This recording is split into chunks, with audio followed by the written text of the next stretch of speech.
Mr. Iqbal Latif, JD Vance is now in the United States of America. You're currently in New York. Can you tell us, has the Iran-US peace talks, failed? You see, that's one of the biggest issue I have with the interpretations being made in Pakistan by a lot of these journalists, and I disagree completely. I have to be very honest with you, and I'm in USA in New York, and I meet a lot of people, and I do talk. And the other day, I was in Apple store, and someone asked me, "Where are you from?" And I said, "I'm from Pakistan. It's right down there, and opposite the Central Park, opposite Plaza Hotel. I'm here in Waldorf, Austria." And I stay here. And they told me, "Oh, you're from Pakistan. Can I have a photo with you?" Can you imagine? That's the kind of credibility Pakistanis have. And we all enjoy it. And it's a great credit to the Pakistani leadership, the way they have presented Pakistan in a very cogent and coherent manner, in a peaceful manner. First of all, let's attest to the fact, and let me be honest with you, I've been working outside Pakistan for 46 years. As a kid, I went outside. And I've been working with the Kuwaitis, with the Saudis, with the Marathis. All my life, my career has been Middle Eastern based. And I was working here on Park Avenue Plaza here, right there, corner, in 1981 as a kid, as an engineer, young engineer. And my boss opted me, either you go here or Paris. I opted for Paris and Kuwait and London and New York. These are my cities where I live. But fact is, I've never seen this kind of respect that Pakistan has got in the entire career. All these people, have been arguing with them that, listen, Pakistan is said to be reckoned with. And how this has happened? Because Pakistan appeared, come at the hour, come at the man, come at the moment, come at the nation. There was a moment, a nation had to be seen. And this is not in vacuum.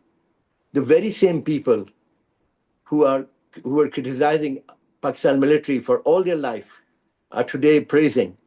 The very same people who thought hybrid arrangement is a poor arrangement, today they are happy.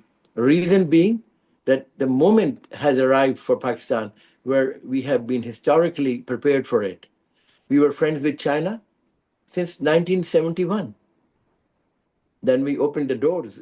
And 62, 63, after Hindu Chini Bye Bye was broken away and taken away by Jawaharlal Nehru and war of China and Indistan, then what happened? We made Karakoram Highway, 1,200 lives. That is the blood and tears and sweat that Pakistan has given to this friendship. It's an integral part. We became extension of the Western theater. It's not overnight.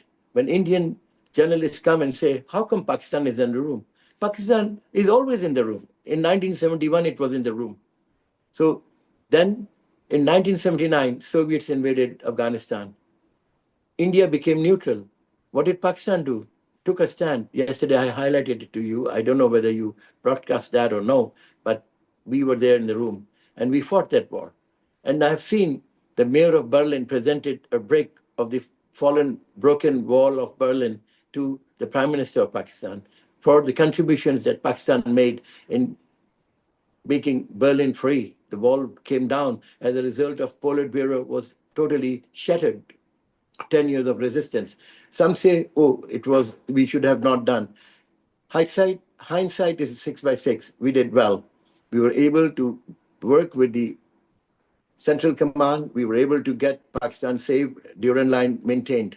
Otherwise, they would have moved the Durand Line. The Soviets wanted to move the Durand Line to Atak and Pasni and Javani. I have been told that by the press secretary of Brezhnev. I had an interview with him. Last night I highlighted to you in Paris, in my house. Next, come 9/11, we were told either be us or without us. Those who were not with America, what happened? They were bombed out of existence. Taliban paid a huge price. There's no need of compromises, and lack of arrogance is integral part of diplomacy. When you are arrogant and have no faculty of compromise and you are big and grandiosity of personality destroys you. So 9/11 We went along. Again, people say now, oh, we should have not gone. I disagree with them. Again, Pakistan saved. And that is where something I enjoyed Indian talk shows. They say, how come Pakistan have never been able to act like Saddam, act like Gaddafi, act like any of the irresponsible states? Because we are pragmatic. So these talks have not failed. Islamabad talks would not have had happened had it not been for the extraordinary leverage Pakistan has. Pakistan has arrived. Pakistan has become a pivotal state. And thank you, Prime Minister Modi. Thank you very much. You know why? It would not be possible without the adamancy of Prime Minister Modi. I'm so grateful to him. You know what happened? He came and launched after Palgam, which were carried out by Kashmiri independents, Muslim Indians in Palgam, and they launched on us the big attack. And normally they thought we'll pulverize Pakistan, we'll fragment it. Go and see X on X, it was all over. I'll be the Prime Minister of Balochistan, BLA is ready, all fragmentation, internal conversions were ready, and we will take over Pakistan. What happened? On 6th or 7th night, something happened. They failed to establish aerial supremacy over Pakistan. They were not able to come through. And that gave us a credibility vis-a-vis the entire Middle East. This time, a courageous general came up and said, look, an eyeball to eyeball confrontation, I'm not going to. What we did, they brought 84 planes, we brought 42, 44 with the whole paraphernalia. We had multi-domain, multifaceted approach to the operation. Credit to our Pakistan Air Force preparation. They refused entry. They say, we lost nothing. The world says they lost everything. They should have lost the credibility of the Air Force. They lost it. They were hit. Now, I don't want to go into hit or not hit because they get very sensitive about it. But from that moment of occasion comes 10th of May, they declared Pakistan surrendered, and all the Indian press all over, like yesterday that Pakistan has failed in these agreements. And then again, world realized it was all propaganda. So what has happened? As a result of that, Saudis realized that instead of buying an Iron Dome of $300 billion or more, and soon after Hamas was attacked by Israelis in Qatar, Qataris realized, why don't we ask Pakistan Army to establish the same system and Pakistan Air Force to establish the same multi-domain, AWAC-based, satellite-based, Beidou-based system that could pre-warn us for any attack? Because when they saw that entire Hamas headquarters was blown out, and so was Saudi's worry. And therefore, Pakistan came to relevance. Within 2 months, thanks to Modi and his and grand program that to pulverize Pakistan, he failed it because in either you underestimate Pakistan too much and you suffered a price. He overestimated his ability, underestimated Pakistan, and that's a normal problem for Indians. I respect them for that because that gives us a lot of time for over performance, not underperformance. They always run us down. We are beggar, we are poor, we are not good, we have absolutely no idea. We are with their kashkol, always with the IMF. Leave that. What is the occasion that made us who we are today? It did not come out of nowhere. I told you about the history of 1961, then 71, then Karakorum, then we created ourselves in Soviets, we created ourselves in 9/11. We have a connectivity with Central Command. I met two congressmen. They told me they're head of the Pakistani caucus within the Congress, Republican and Democrat. And they told me, listen, we deal with the Pakistan establishment because we have a lot of connectivity with them. And they take care of our Daesh control, the coming across southern border of Afghanistan, eastern border of Iran. Pakistan sits at one of the most sensitive confluence. Our history is full of blood, tear, and invasions. 5,000 years of invasion, 90 invasions. Therefore, we are a nation, by default. We have a nation that has to have a stability. That stability has been maintained 78 years. And that is a centripetal force, which everyone has always talked to me, no, Iqbal, army has been bad. No, the centripetal force, whatever hybrid arrangement we have been able to perform much beyond our weight. And that total collective wisdom has expressed itself in our ability that when the occasion came, when there was the biggest threat to the world peace. And the threat is not yet over. We were able at the last moment to convince the United States of America, because of Sindoor, we established ourselves. We got raving remarks from President Trump. Biden, in his 4 years, never talked to us. Never talked to us. Imran Khan once was given an interview. He said, "Have you talked to Biden?" And he told he did. He has not called me. He didn't consider it to be important to talk to any Pakistani. Trump realized it. In his first State of Union address, he highlighted Pakistan's contribution. Unofficial address, of course, State of Union, the first one. He thanked Pakistan. The diluted. What happened, what counts is the propensity of ability to withstand pressure. Pakistan has been able to withstand Taliban intrusions into KPK and Pakistan, and has been able to maintain a good dialogue with Iranians on the eastern border, and maintained on line of control and Sindoor, gave us a credibility where we were called courageous, bountiful people, and ability to stand a big. That's what we got strength from President Trump. He started trolling Prime Minister Modi. That's a fact. And Prime Minister Modi went into his own ostrich like, put his head in the sand, because he didn't want to confront Trump and tell him that, listen, I asked for the ceasefire. Pakistan and India agreed for a ceasefire. Why would Trump announce a ceasefire? Why would Trump announce a ceasefire? Trump cannot announce a ceasefire tomorrow. He's a party to it, Iran. Trump cannot announce a ceasefire for it because India asked for it. Pakistan also requested. DGMOs of two agreed on it. Why did Trump announce? After the announcement of grand surrender of Pakistan, ceasefire was announced. Mr. Modi could not sell it to the public that he asked for it. Yes, he asked for the ceasefire. And therefore, he could not confront Trump. Therefore, he went into a kind of a shell where he stopped talking to Trump and he started trolling him. What happened? He lost every kind of, if he would have done what Pakistan did by thanking and showing gratitude, that thank you, Mr. Trump, you saved us a nuclear holocaust. And that's what he repeats, even in this statement, that 20 to 50 million lives were saved. The whole idea was Pakistan got credibility because of its nicety, because of its ability to withstand a much bigger power. $85 billion defense expense to $8 billion. There would be a nightmare for Indian strategists to even think that Pakistan could have that strategic parity that was established. Now, all these Pakistani intellectuals and Indian intellectuals could not come around the point that how this was established. This was sheer professionalism of an institution. And it's all documented. It's all documented in the international Yeah. media. Nothing of this. You can go and check it on AI. And that is the reason Pakistan is there. It doesn't come into vacuum. Therefore, these negotiations, why are they so upset? Why we are not in the room, in this room? They should be here. They are not in the room because they are not supposed to be in the room. Cowards don't come in the room. You cannot be neutral and come in the room. You have to be hardened army for last hardened air force. We have been fighting with Soviets. A vice president of Russia later was a pilot who was shot down by an Air Force friend, a pilot who is a friend of my Air Commodore friend, Pervez Akhtar. He told me the whole story.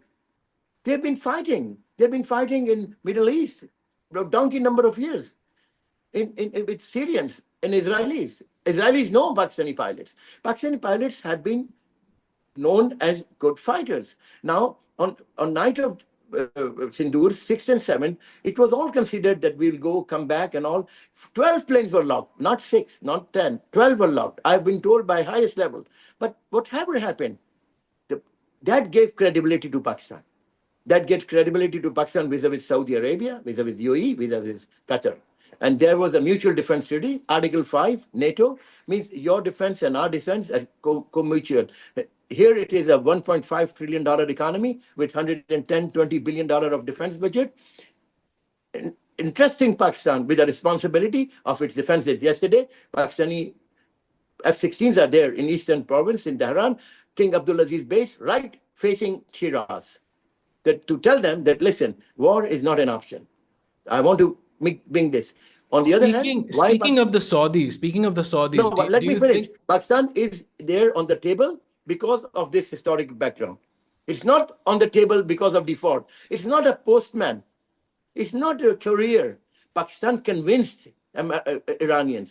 I know from inside what happened. They told Iranians that, listen, don't get yourself bombed completely.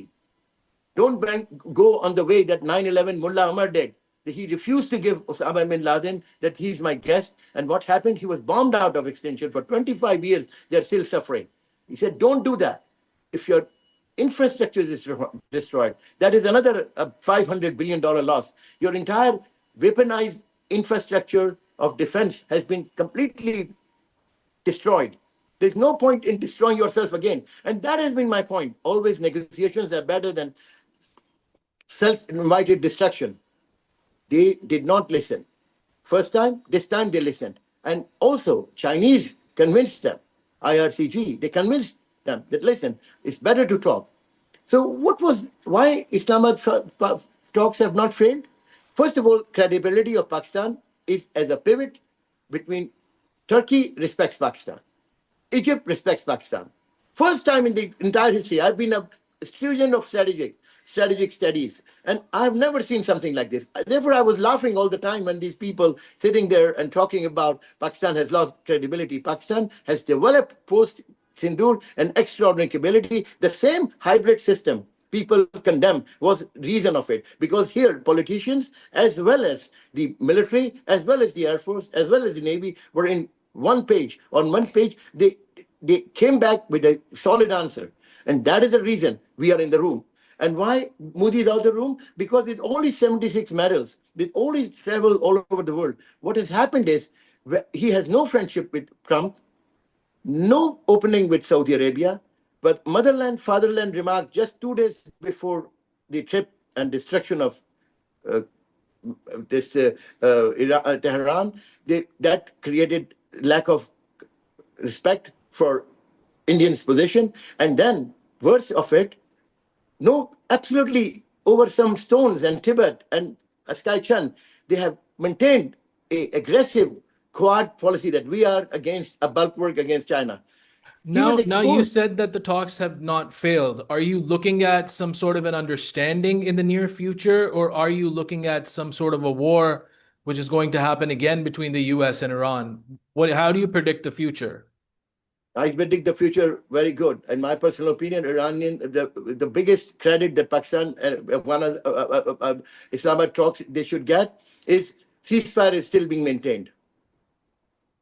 There were 25 points, 10 from Iran and 15 from who? From America. 23 have been agreed. 23. First time in 47 years, satanic America is accepted and hands were shaken. They shook hands. They sat down across the table. There was time, there were two rooms, and in between Field Marshal and, I'm told, and Shahbaz Sharif, the Prime Minister, and the Deputy Prime Minister shuttled between the two. And they finally brought them into a room also. They talked to each other. They've agreed on many, many issues, on the sanctions. The point was Iran was under ambiguity, created an ambiguity that we were about to sign in Oman, and we were bound. So everyone believed in it, and they thought Iran has got a point. They were about to sign, and they were bombed. What happened? Islamabad talks has exposed a serious issue here. What people have realized, there are only two issues left. One is Hormuz, and one is enrichment. Enriched uranium, 450 kilogram, and future program. A solid commitment that you are not going to develop any more nuclear weapons. They don't allow it. That's about it. Now, Iran, which was saying that we had an agreement in Oman and we were bombed, now is exposed. You like it or you don't like it. We have to give strategic opening a big clap, because now Iran has to accept, yes, we want enrichment, we want uranium, we want to continue the program. So all of a sudden, the whole idea that there was an agreement in Oman on which the Americans double-crossed them and bombed them is all gone out in the dustbin. Islamabad talks have exposed one very serious schism in Iranian discussion, and it's that yes, uranium enrichment is an integral policy of the state. And that is a very big opening. Second, Hormuz. This whole idea that Iran can control Hormuz was okay during the war. But after the war, if now they have Iran cannot control Hormuz, will not be able to. Why? Ask me why. Nobody's talking about UNCLOS. United Nations agreement on states. There are 4 states or 5 states which are key to the world trade. Malacca trade. Singapore is 2 kilometers wide. Singaporean deputy prime minister was the other day talking, and I listened to him. He said we cannot close that strait. By international law, it's banned. What Iran during the war could do, put some mines there. But after the war, after crushing all their defense weaponized strategy for 47 years, now what is left? You cannot face an army which is $1 trillion army. You cannot close the straits. Straits are guaranteed by international maritime law known as UNCLOS. Go and check it, AI. And it prohibits any nation. Turkey cannot close Bosphorus. Gibraltar cannot be closed by Spain or Morocco or by England. These are lifelines of the world trade. These are how empires are made. These are the choke points. I've been writing about it for 35 years. Go and check it. Iqbal Latif, choke points of the earth. And I've connected them to the reserve currencies that any great empire can only sustain if they control the maritime lanes of the trade. And today, I can tell you that those have been properly ensured. And therefore, in my opinion, Iran has very little options. They can go for war, and now already they have moved in, they're cleaning the mines, and basically, Iran Navy does not exist. It's in the bottom of the sea. Iran Air Force does not exist. Gone. Iran entire defense structure, which was subterranean, nuclear preparation, enrichment plants, as once said, is all gone. Why do you want to get yourself hit again? Why? Why do you want to be pulverized? The whole idea that self-defeat and self-destruction is a ticket to heaven does not work as far as governance of people is concerned. Infrastructure disaster will be a very, very negative thing for mankind, for Iran. I don't want Iran to become a landless nomads. And what will happen to 1.8 million Tehranis if electricity is taken out, if water is taken out? I've seen that happened in Baghdad. I've seen that happened in Bashar al-Assad's Syria. I've seen that happened in bankrupt Houthis. Wherever Iran puts its finger, we have 4 nations. Why there is not a clean example of a shining example of a nation that is now top amongst the nation? Houthis destroyed. Lebanon destroyed. Syria destroyed. Iraq and all their currencies are in the gutter. Iran, 10 million to $5, real to $5. What is the point? But What that is the is due purpose? to Western sanctions, right? Then Western sanctions would not come if you don't go and tell that to America. This is a very good argument, what you say. Every Pakistani says that, oh, they have been sanctioned. When you are, for 47 years, I've been in Kuwait. I've seen the wars. 47 years, I've only listened in Kuwait. Export of revolution to destroy House of Saud. Encirclement of Saudi Arabia. Armament of Houthis. Armament of Hezbollah. Armament of Bashar al-Assad, with a minority government, Alawite government, over majority. I have been to north of Syria from the Turkish side. I have been to Kuwait, Salamcha border, into the Iranian Khurramshahr and Bushehr and going to Shiraz, up to Tehran, driving it after the war, 88, 89, then 90, post Saddam invasion of Kuwait. I've seen all that death. I've seen in Fao Island how this war continued. My whole life has been seeing Iran, Saddam, Iraq war, which was unjust from Saddam. I've seen the killing of the marshland Shiites. I've seen the killing of the name of Anfal campaign, the Kurds, the descendants of Salahuddin Ayyubi by Saddam Hussein. That is a problem. The sanctions came because of your excessive high profile definition of exporting your revolution to Saudi Arabia. That is a schism of Islam between 1470 years. Now, what has Pakistan done? It's bringing Saudi. What is Asim Munir doing? Bringing Saudis and Iranians together. First time, I think on 10th, 11th, Saudis and Iranian foreign minister talk to each other. They talk to each other actually. But Pakistan has told Iran that you are not going to attack Saudi Arabia. Don't do that. Pakistan, King Abdulaziz Airport, why we have in Tehran? Why? Because to tell Iran that, listen, this inter-Islamic war will be a total destruction. Who is going to benefit? Why you want to have this war? Why there's a, because Iran will be hit, Iran will hit GCC, and what? Who will be destroyed? A model, GCC model, which has done well, which is sending 30, $40 billion a year to Pakistan, that will be destroyed. Why we Pakistanis don't seem to understand that what has Iran given us for the last 47 years? We don't get any foreign exchange. We want welfare of Iran. I speak Persian. Man Farsi, Mr. Bulbul Arfi Zanam. I've read Sadi and Shirazi. My wife is Persian from Shiraz. Why do we want Iran to be destroyed? Why do you want this 90 million people to be put on the altar of sacrifice? We have to have a compromise. That is what sane people do. Zain, that is what sane people do. We have to be